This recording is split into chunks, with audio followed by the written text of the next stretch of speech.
எங்கள் ஐயப்பா பார்த்தா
பொண்ணா இல்லடா எனக்கு அப்படியே கிளம்புது பாடல் எனக்கு வச்ச நிறத்தழகு இளவம் பஞ்சி தோல் அழகு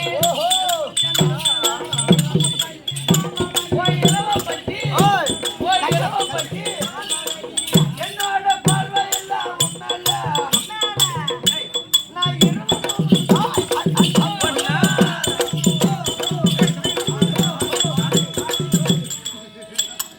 என்னோட பார்வை எல்லாம் ஒன்னால நான் இரவு பகலும்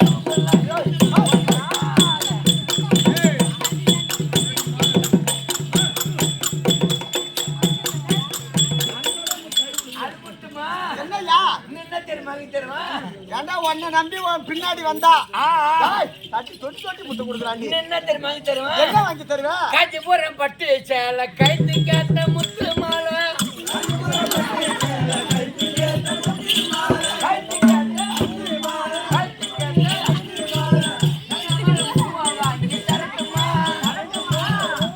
நான் காலையில ஊட்ட பக்கம்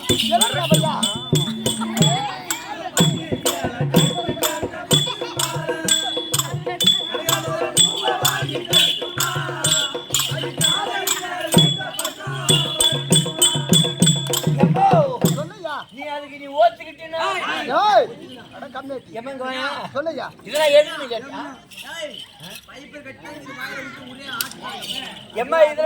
கேட்டியா? இப்படி வாயேன். சொல்லு இப்படி திரும்ப சொல்லு இதெல்லாம் எதுக்குன்னு கேட்டியா? எதுக்காக? அதுக்குதான். இன்னும் என்ன தெரியுமா வாங்கி தருவேன்? என்னென்ன உன்னை நம்பி வந்தா என்னென்ன வாங்கி தருவேன்? என்ன நம்பி வந்துனா உனக்கு என்னென்ன தெரியுமா வாங்கி தருவேன்? என்னதானே? கல் கொலுசு வாங்கி தரேன், கம்மல் தோடு சிமிக்க தரேன், கம்மல் தோடு கருத்துல அரைச்சல் இங்க பாட்டது என் காதலியும் சாத்தடி சாத்தடி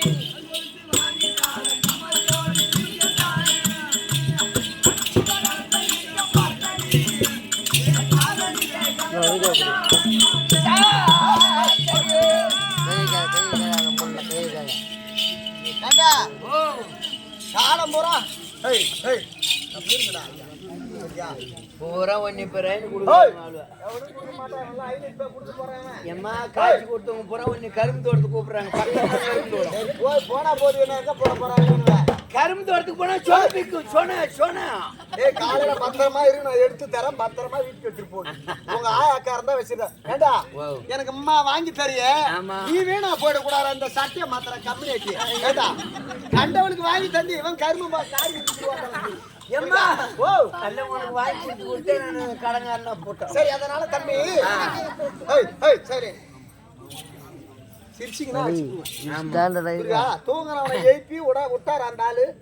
இன்னைக்கு ஒரு நாள் தான் எனக்கு ரெஸ்ட். அந்த ஒரு நாளும் விடாத இன்னைக்கு எலெக்ஷன்றதால நிறுத்திட்டாங்க. இன்னைக்கு எப்படி எதுல குத்துன கவலையா? என் மனசுக்கு எது பிடிக்குதோ அதுல குத்திட்டேன். அது ரகசியடா தம்பி. ஒண்ணுல யாரும் குத்தலையா? இடத்துல யாரு குத்துறாங்க? எனக்கு உள்ளவங்க தான் எனக்கு குத்துவாங்க. சரி ஆகட்டும். சரி நீ குத்த ஆசைப்படுறியா? வேணாம் சாமி. சரி தம்பி வீண் வார்த்தை கிட வேண்டாம். மீன் குழம்புக்கு இடம் இல்லையம்மா. ஆமா இது வேற என்ன குழம்பு வேணா போட சொல்றேனே. அதனால படுத்திருந்தர விட்டு அந்த கதவை விட்டாரா? அவரு தட்டி என்னை எழுப்பி நாங்க வீட்டுல இருக்கிறவங்கள பயந்து வந்துட்டோம். சரி இவன் கண்டிப்பா வந்துடும் போ அப்படின்னு சொன்னாரு. ஆமா சரி அவங்க கப்பல்ல முக்கியமான ஆள் இருக்கிறாங்க. நம்ம எடுத்துக்கோ, நம்ம இன்னைக்கு வந்திருக்கிறோம். ஆமா அவங்களுக்கு ஒரு ஆதரவு கொடுக்க வேண்டும். ஆமா அதனால எந்த ஒரு குறைபாடு இல்லாமல் சமுத்திர மாரியம்மனுடைய எதிர்த்து எந்த விதமான குறைபாடு இல்லாமல் இருக்கிறதுக்காக நம்பி கண்ணை நம்பி போனவங்கெல்லாம் சில பேர் உருவமே தெரியாத பாரு பேர் போயிருக்காங்க. தம்பி கடைசியில் அவன் காலத்தில் கண்ணியரை ஒரு கரும்பு ஆக்கி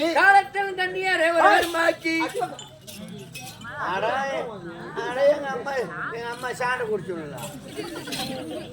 கடைசியில் அவன் காலத்தில் கண்ணியரை ஒரு கரும்பாக்கி தம்பி பெண்ணுக்காக ஆசைப்பட்டனா. ஆமா இது பொம்மை நாட்டி கிடையாது. பொம்மை நாட்டி கொஞ்சம் போனா தம்பி நீ வேணாகி போவ. ஆமா எங்கதான் போய் நிப்பன்னு தெரியாத ஆயிடுவேன். என்ன பண்ண? அதனால தம்பி பெண்களாக வேணாகப்பட்டவரி எத்தனையோ பேர் தம்பி. ஆமா சத்த உன் பொட்டாட்டி கொஞ்சம் குடும்பத்தை கொஞ்சம் நேர்மாறா நடத்துற நீ நிம்மதியா கூத்தாட முடியுமா? அங்க சந்தோஷமா இருந்தாதான் இந்த தொழில் அப்பேற்பட்ட தொழில். ஐயோ சந்தோஷமா அங்க செய்ய முடியும். இங்க 10 ரூபாய் சம்பாரிச்சுட்டு போய் பொண்டாட்டி கையில கொடுத்தாதான் அந்த பொண்டாட்டி ஒழுங்கா குடும்பம் பண்ணாதான். செத்த வேற மாதிரியா டேர் மாதிரியா நடக்க ஆரம்பிச்சிருச்சுன்னா ஒரு நாள் கூட குடும்பம் நடத்த முடியாது. சந்தேகம் பூரா அங்கதான் கிடைக்கும். தாய்க்கு பின் தாரம் தாரம். அப்ப மனைவி என்பவள் ஒரு தாய்க்கு சமமானவள். ஆமா. அதற்கு தகுந்தவரை எந்த பொண்ணை பார்த்தாலும் தாயாகவும் தங்கையாகவும் அதற்கு இணக்கமாக நடக்க வேண்டுமா? இந்த அம்மா சொல்லுது அர்த்தம் புரியுதா? இவனும் பங்கெடுக்க வரான் பழகு. ஒரு பொண்ணை பார்த்தால் தாயை போலவும் தங்கச்சி போலவும் தமக்கை போலவும் அம்மா போல நினைச்சா சத்தியமா நான் அப்படிதான் நினைச்சிருக்கிறேன். நினைச்சா உன் பொண்டாட்டி மட்டும் தான் என் பொண்டாட்டி நினைச்சிருக்கிறேன். பத்தியா இப்படிதான் நினைச்சா நாங்க போய் செவுத்துல முட்டிட்டு போயா? நீ என்ன சொல்றீங்க? நான் என்ன சொல்றேன்? மங்கையர் கைகையை சொற்கேட்டு மன்னர் புக தசரதன் மரணமானார். சங்கமலர் சீதை சொல்ல கேட்டவுடன் சென்றான் மாட்பின் தங்கை அவள் சொல் கேட்டார் ராவணனும் கலையோடு மாண்டான். தங்கையர் சொல் கேட்பதெல்லாம் பேருலகில் கேடு வருமோ நகை பார்த்தாமோ. இந்த 4 வரி செய்யுள்ள உண்மைதாம்மா. ராமாயணம் முடிஞ்சு போச்சுன்னு சொல்றான். ஆமாமா, புரியுதா? இந்த 4 வரியில ராமாயணம் முடிஞ்சு போச்சு சொல்றேன்னா, மங்கையர் கைகையை சொல் கேட்டு மன்னர் புக தசரதன் மரணமானார். சங்கமலர் சீதை சொல்ல கேட்டவுடன் சென்றான் மாட்பின் தங்கை அவள் சொல் கேட்ட ராவணனும் கிளையோடு மாண்டான். தங்கையர் சொல் கேட்பதெல்லாம் பேருலகில் கேடு வருமோ நகை பார்த்தாமோ. ஆமா. ஏன் சொல்றேன்னு சொன்னா, எதுக்காக? தசரத சக்கரவர்த்தி ஒரு பொம்பளைக்கு சொல்ல கேட்டா எதோட பொம்பளைக்கு சொல்ல கேட்கிறோமோ அதோட சொல்லக்கூடாது. எதை கேட்கிறோமோ அதை மட்டும்தான் கேட்கணும். ஆமா. தசரத சக்கரவர்த்தி அயோத்தியபுரி ஆண்டு வரும்படியான தசரத சக்கரவர்த்தி என்ன செய்தார்? சம்ராசுரனை யுத்தம் புரிந்து சம்ராசுரனோடு யுத்தம் செய்கின்றார். யுத்தம் தேவனுடைய இடுக்கத்தை தீர்க்க வேண்டும் என்பதற்காக. ஆமா. அப்போ சம்ராசுரன் கடும் யுத்தம் செய்ய கொண்டிருக்கும் பொழுது அப்போ ஒருவரோடு பானம் தொடுக்கிறார்கள். பானம் அந்த சமயத்துல என்ன செய்யுதுன்னு சொன்னா, தேராகப்பட்டது சாயர போல இருந்தது. தேரு. அப்ப 2 பேர் தான் ரதத்தை ஓட்டியவர்கள். ஒன்னு ராமாயணத்துல ரதம் ஓட்டிய ஆளு கைகை. மகாபாரதத்தில் ரதம் ஓட்டிய ஆளு சுபத்திரை. ஏன்னா 2 பேர் தான் ரதம் ஓட்டிய ஆளு. மீது யாரும் ரதம் ஓட்டணும் கிடையாது. ஆமா. அப்போ கைகை அம்மா ரதம் ஓட்டுறாங்க.